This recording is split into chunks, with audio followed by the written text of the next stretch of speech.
Okay, this is going to be a little lesson from musictheory.net. You would type that up there. You'd come down to lessons, note duration.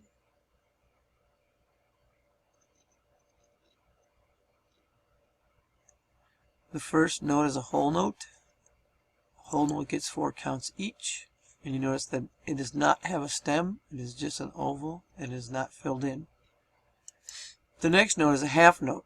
Still an oval, a little bit of an angle, and a stem. It gets 2 counts each. It takes 2 of those to make a whole note. So there it shows a nice little graph. A quarter note is filled in the note head and the stem. And it takes 4 quarter notes to make a whole note, or 2 quarter notes to make a half.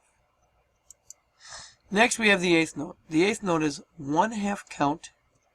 It is the same as a quarter note, is filled in note head, straight stem, but then it adds a flag which tells you that it is 1/2 count.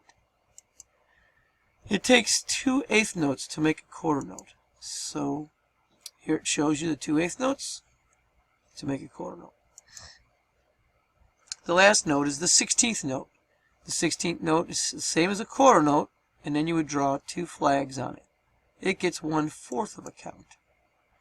It takes 4 16th notes to make a quarter note, or 2 16th notes to make an eighth note. You can see those in red.